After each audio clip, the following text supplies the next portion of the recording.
The day is the 4th of June and the election is next Thursday. Today's Sunday. I've often wondered the difference between right wing and left wing, to try to get at the sort of root of it. Many people have commented that left wing politics goes so far and sort of comes back on itself and becomes right wing politics.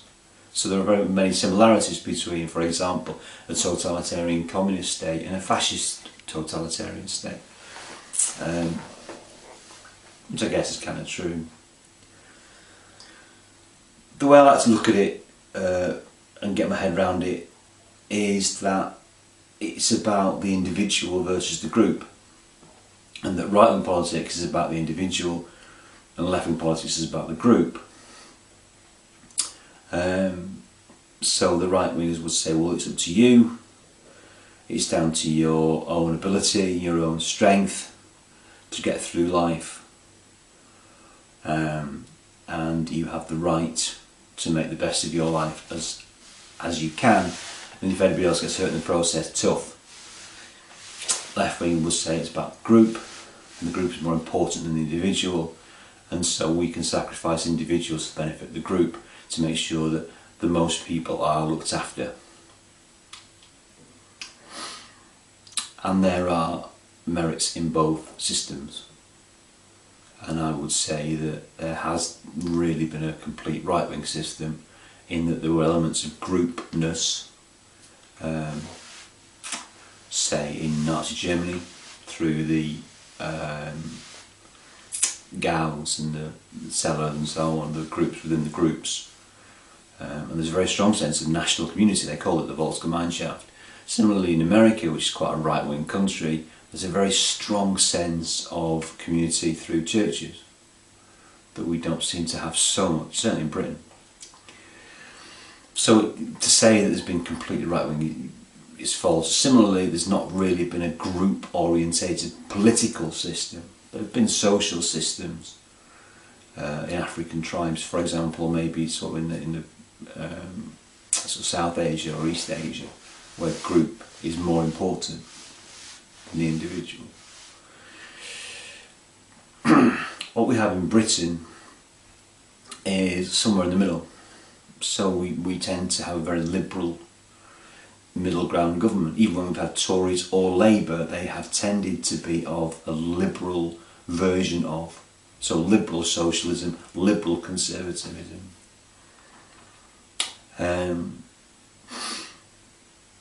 The interesting thing is, in the current election, we tend to get a lot of people talking about what's best for them, which is a very right-wing viewpoint. What's best for me? I'm going to vote for the thing that will improve my lot over what I necessarily think is good for the country. And this has been identified, certainly by me, as like turkeys voting for Christmas. I'll give you an example. If you are a working person and you have a job, a lot of your workers' rights are embodied in European law. So when you get very uppity and agitated by the Daily Express banging on about immigrants, or Jeremy Corbyn's secret plan to invite half of Bulgaria to live in Britain, and then you vote for Brexit, what you are voting for is an abolition of those workers' rights, thus seriously impinging on your position as a worker.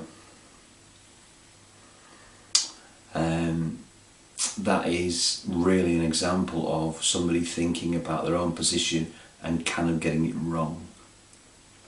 The thing is this, voting for Tories is actually only really beneficial on an individual basis for a minority of people. Most people, in terms of their everyday lives, would be better served voting for Labour, Greens, Liberal Democrats, SNP, possibly as well. So it's a very interesting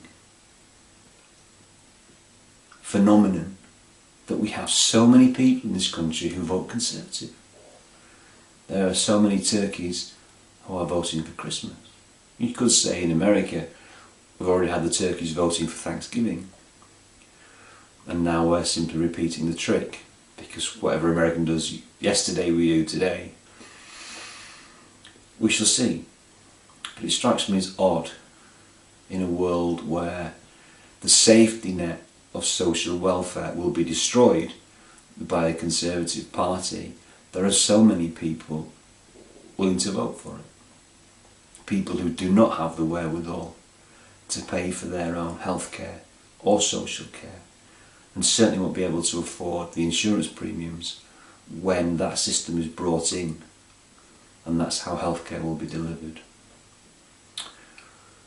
Currently the polls are closing and Labour are gaining on the Tories with 4 days to go.